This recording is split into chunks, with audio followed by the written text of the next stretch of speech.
এই জন্য আল্লাহ কিয়ামতের মাঠের কথা নিজেই বলছে, মালিক ইয়াউমিদ্দিন, আমি কিয়ামতের মাঠের মালিক, আমি কাজী না, আমি জজ, কানুনের অধীন। সে কানুনের বাহিরে যায়, সংবিধানের বাহিরে যায় কিচ্ছু করার ক্ষমতা রাখে না। কিন্তু শেষমেশ রাষ্ট্রপতি সংবিধানের অধীনে না, তার হাতেই ক্ষমতা আছে, সে মালিক দেশে, সে ইচ্ছা করলে মাফ করে দিতে পারে। আল্লাহ কিয়ামতের মাঠের মালিক, আল্লাহ কাজী না, এই জন্য ওইখানে সুপারিশই চলবে। আর হক্কানি আলেম ওলামা হইল কিয়ামতের মাঠের সুপারিশ। আরেকটা কথা শুনে নেন, এই উম্মতকে আল্লাহ ডাইরেক্ট জাহান্নামে পাঠাবে না, ফয়সালা হইলেও পাঠাবে না। এই উম্মতকে এক জায়গায় নিয়ে একত্রিত করবে, যেই জায়গা দিয়ে হক্কানি আলেমরা জান্নাতে যাবে। যখন এরা অতিক্রম করতে থাকবে, আল্লাহ সবাইকে বলবে, যে যাকে চিনো ধরো, চলে গেল কিন্তু জয়া রাস্তা গতিরোধ করে দাঁড়াবে। হুজুর দুনিয়ায় পরিচিত ছিল, মহব্বতের ছিল, ভালোবাসা ছিল, আসা যাওয়া ছিল, কোথায় চললেন? আমরা তো জান্নাতে যাব, আমাদের তো ফয়সালা হয়ে গেছে, শুনছি আপনারা নাকি সুপারিশ করতে পারেন, সুপারিশ করলে আল্লাহ গ্রহণ করবে, আপনারা নাকি সুপারিশের অধিকার দিছে আমাদের জন্য, করেন না। তো আলেমরা তখন আল্লাহকে বলবে, আল্লাহ যাইতেছিলাম জান্নাতে বটে, কিন্তু যাব না। আল্লাহ জিজ্ঞেস করবে, কেন? এগুলো তো সবই বন্দরের, কারে রেখা যাবো? সব তো বন্দরের পাবলিক, পরিচিত, কাকে রেখা যাব? আল্লাহ রহমতের জোশ আসবে, আর আল্লাহ বলবে, যে যাকে চিনো নিয়ে যাও। আচ্ছা, আরেকটা যুক্তি দিতেছি আপনাদেরকে, একজন আলেম 400 জনকে নিয়ে যাবে। কিন্তু আমাদের এখানে বহুত লোক মরে মরে ভাবতেছে, হুজুররা তো বান্দরামি কম করে না, ঠিক না? বান্দরামি বললাম, ঠিক না? আমারটা আমার বলতে তো অসুবিধা নাই, ঠিক না? আমার জাতি বেড়ে লাভ হবে না মনে হয়, ইনশাআল্লাহ, ঠিক না? গুনাহ এরাও করে, ঠিক না? এটারই বান্দরামি বললাম। কিন্তু গুনাহ করলে কি হবে? কিতাব এটাই বোঝায়, গর্তের পিপিলিকা থেকে নিয়ে সমুদ্রের মাছ পর্যন্ত সমগ্র সৃষ্টি 24 ঘন্টা এদের জন্য আল্লাহর কাছে ইস্তেগফার করতে থাকে। আপনার জন্য কে করতে থাকে? না, সে সরকারের পক্ষ থেকে নিযুক্ত, নির্বাচিত। কি মনে হয় বুঝাইতে পারি নাই? আমাদের দেশটাকে সুরক্ষিত করার জন্য কয়েক ধরনের বাহিনী সরকারের পক্ষ থেকে নিযুক্ত। সরকার এদেরকে বাছাই করে নিছে 18 কোটি মানুষের ভিতর থেকে। খালি গিয়া দাঁড়ায় গেলে 6 ফিটের হইলেই আপনাকে নিয়ে নিবে না, বহু ট্রাই করার পরে তারপরে আপনি নিবে। অনেক কিছু, এমনকি আপনার চোখের জুতিটা পর্যন্ত দেখবে, চোখের কালারটা পর্যন্ত দেখবে। যান যারা দেখেন, সত্য তো। সরকার যখন নেয়, কেন? কাউকে দিয়ে বিতর্কিত দেশটাকে সুরক্ষিত করে, কাউকে দ্বারা সীমান্ত সুরক্ষিত করে, কাউকে দ্বারা আমাদের স্বাধীনতা সার্বভৌমত্বকে সুরক্ষিত করে। আল্লাহ আলেম ওলামার দ্বারা 4টা জিনিস সুরক্ষিত করতেছে। এই বাহিনী যেরকম সরকারের সিংহভাগ যেমন একের উপরে সরকার খরচ করে, আর এদের ভ্যালু সরকারের কাছে অনেক বেশি, আমাদের কাছেও বেশি। আল্লাহ আলেম ওলামাকে নির্বাচিত করছেন 4 জিনিস সুরক্ষিত করার জন্য। আলফাজ সুরক্ষিত করার জন্য কারীদেরকে আল্লাহ নির্বাচিত করছেন। কারীদের সামনে আপনি আলফাজ উল্টা পড়ে, আরে শব্দ, হরফকে, শব্দকে, অক্ষরকে সুরক্ষিত করার জন্য কারী। আপনি কাফের জায়গায় কাপ পড়বেন, কারী সব সাথে সাথে বলবো ভুল। আইনের জায়গায় আ পড়বেন, বলবো সাথে সাথে। কারীদেরকে আল্লাহ নির্বাচিত করছেন হরফ, অক্ষরকে সুরক্ষিত করার জন্য। হাফেজদেরকে নির্বাচিত করছেন আলফাজকে সুরক্ষিত করার জন্য। এই জন্য কোন কোরআনের আলফাজ ভুল পড়ে আপনি আগে যেতে পারবেন না।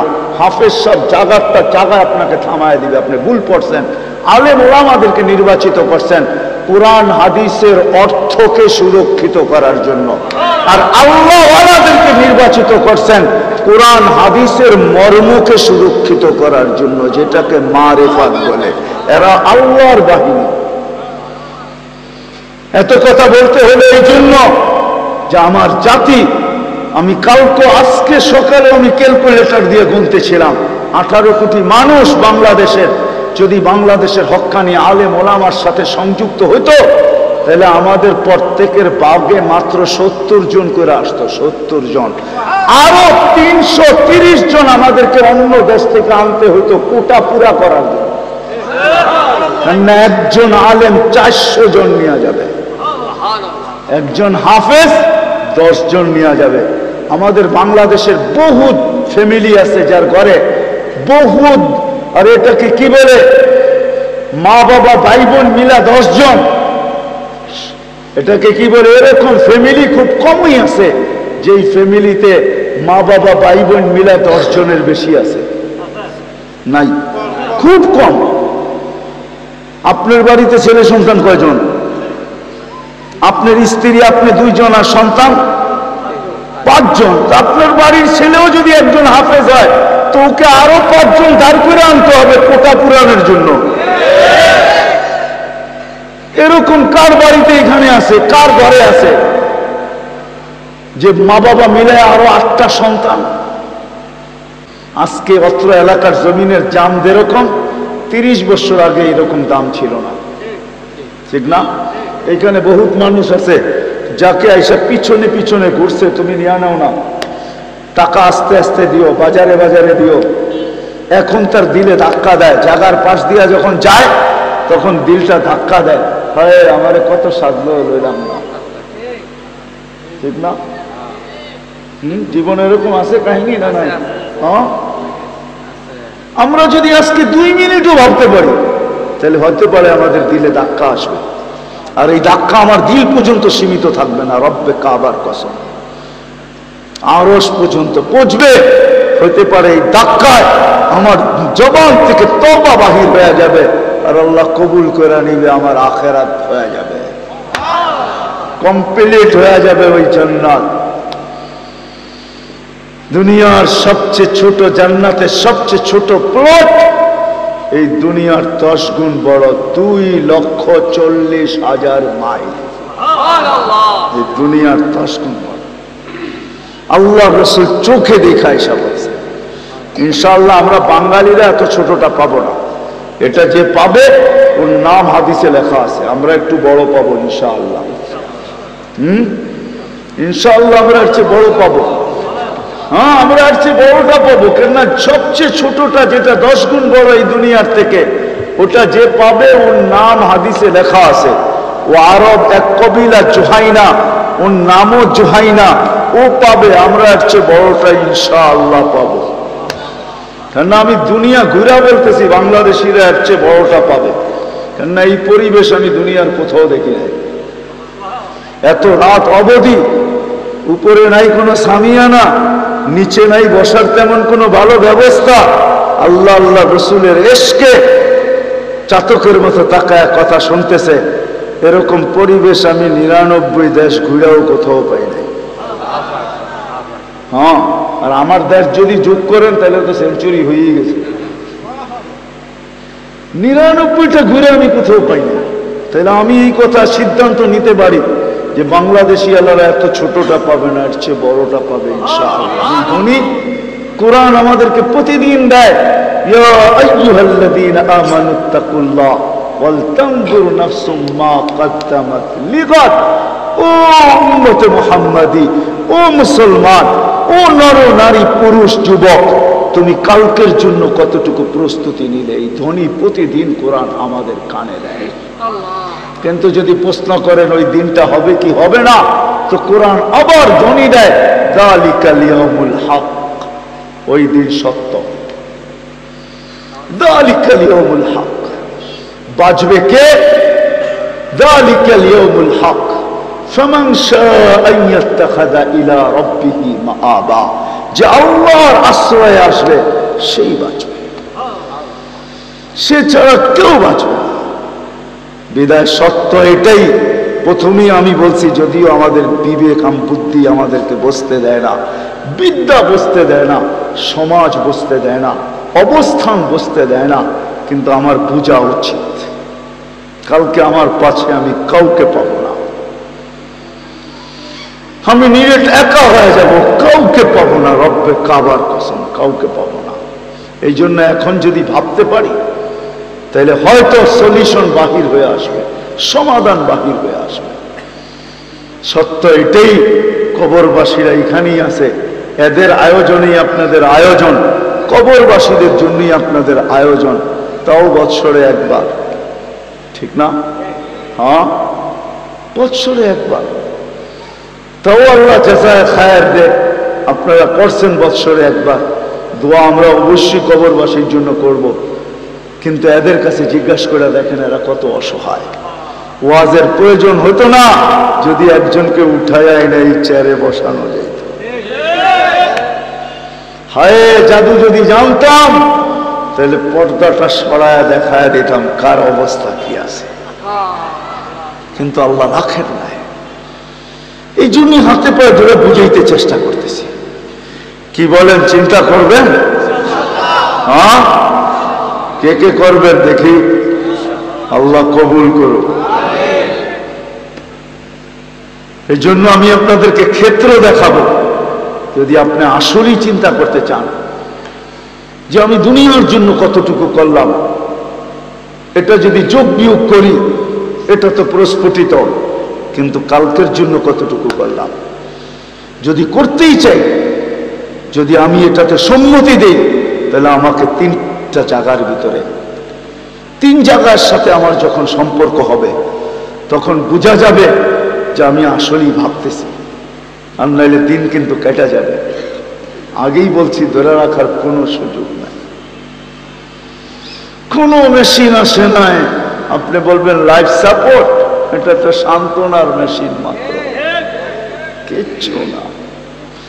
যদিও এটার গায়ে লেখা আছে লাইফ সাপোর্ট, যদিও ইংরেজি তর্জমা করলে বোঝা যায় সে লাইফকে সুরক্ষিত দিবে, সুরক্ষিত করবে, আমাকে বাঁচায় দিবে, কিন্তু না, সে কতগুলা টাকার ঘাটতি আমার থেকে নেওয়া যাবে, আর শেষ পর্যন্ত ডাক্তার সরি বলবে, বাস এতটুকু। শেষে কি বলবে? I am sorry. চেষ্টা তো করলাম চোখের সামনে, কিন্তু রাখতে তো পারলাম না। সত্য তো এটাই। এই ধ্বনি তো সবার কানেই আসবে, কিতাবে আছে, কিতাবে, এটা শুনেই শেষ করতেছি, কিতাবে আছে ধ্বনি সবার কানেই আসবে। যার বাড়িতে মৃত্যু হয় একজন ফেরেশতা কানে ধ্বনি দেয়, ইনকাতাতিল আজাল ওয়ানকাতাতিল আমাল, এই ব্যক্তির আশাও শেষ, বয়সও শেষ, তোমাদের কান্না বেকার, তোমাদের কান্না অনর্থক, এর বয়স শেষ, আশা শেষ। দ্বিতীয় ফেরেশতা বলবে জালাল ইশতিগাল, এর ব্যস্ততা শেষ, কেউ একে আর ব্যস্ত দেখবে না। বাকিয়াল ওয়াবাল, সমস্ত গাফিয়ার সামনে একা একা সম্মুখীন হইতে হবে, ওইখানে কেউ যায় দাঁড়াবে না, কেউ খবর নিবে না। তৃতীয় ফেরেশতা বলবে যাহাবাতিল আমওয়াল, যত অর্জন ছিল দুনিয়াতে সব হাতছাড়া, শুধু সস্তা একটা কাপড় গায়ে জড়ানো। যাহাবাতিল আমওয়াল বাকিয়াতিল আমাল, আমল কর্মের সাথে আছে, ভালো হলে ভালো, খারাপ হলে খারাপ। ভালো হলে কিরকম, ওটার চিত্র এখন খিচার সময় নেই আমার কাছে। ভালো হলে কিরকম ভালো হবে এতটুকু শুনে নেন, যেটা আল্লাহ রসুল এক শব্দে বলছেন, এতটুকু দুইটা শুনে নেন। ভালো হলে তো এতটুকু ভালো হবে, আল্লাহ রসুল কবর দেখা বলছে রাউযাতুম মিন রিয়াদিল জান্নাহ, তোমরা কবর ভাবতেছো, এটা তো জান্নাতের একটা বাগান। কবরের পাশে যখন লাশ নিবে তো কবরে কানে কানে বলবে ইযান উহাব্বিলু লাকা বাতনি খাদরা, তোমাকে রাখতে দেরি, পেট সবুজ শ্যামল হইতে দেরি হবে না, জাহান্নামের একটা গর্তে রূপান্তরিত হবে, কেউ খবর নেবে না। চতুর্থ ফেরেশতা বলবে, চতুর্থ জীবিতদেরকে কানে ধ্বনি দিবে, তুবা লিমান কানা মাতামুহু মিনাল হালাল ওয়া ইশতিগালুহু লিখিদমাতি যুল জালাল, সুসংবাদ ওই ব্যক্তির জন্য দুনিয়াতে যা ভক্ষণ করছে সব হালাল করছে, আর 24 ঘন্টা আল্লাহর দাসত্বের ভিতরে যে কাটাইছে, সুসংবাদ তার জন্য আমাদের কাছে। সত্যই ধ্বনি আমাদের প্রত্যেকের বাড়িতে বারবার আসবে। আসেন আমরা যদি আসলেই দ্বিতীয়টা ভাবতে চাই যে আমি কালকের জন্য কতটুকু প্রস্তুতি নিলাম, এই যুগ বিয়োগ যদি আমি করতে চাই, তাহলে তিনটা জিনিস আমাকে করতে হবে। যদি করতে পারেন, এক নম্বর হলো আমাকে আল্লাহর ঘরের সাথে নিজেকে সংযুক্ত করতে হবে। আল্লাহর ঘরের সাথে নিজেকে সংযুক্ত করতে হবে আল্লাহর ঘরের সাথে। দ্বিতীয়, আল্লাহর ঘরের সাথে সংযুক্ত করতে হবে। দ্বিতীয়, হক্কানি আলেম ওলামাদের পিছে চলতে হবে। এটারও কারণ বলে দিতেছি। আপনি বলবেন এদের পিছে চলবো কেন? আচ্ছা, আপনাদেরকে একটা প্রশ্ন করি। যদি কোনো ব্যক্তির ফাঁসি কার্যকর করার পূর্বে তাকে কি অধিকার দেওয়া হয় জানেন? কি? হ্যাঁ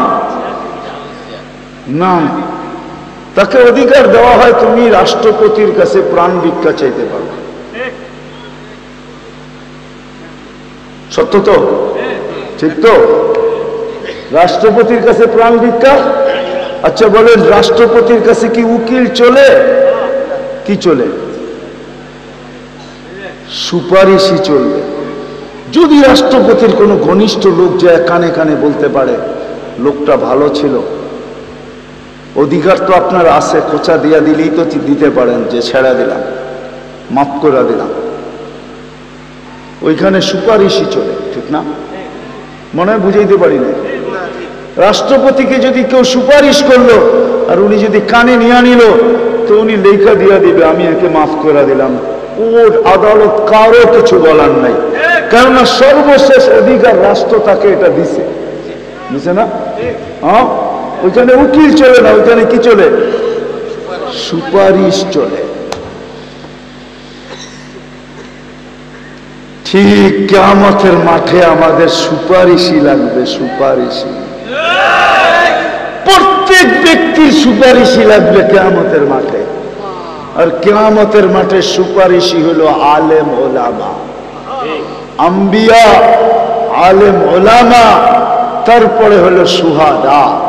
এই জন্য দ্বিতীয়, আমাদেরকে হক্কানি আলেম ওলামাদের সাথে নিজেদেরকে সংযুক্ত করতে হবে।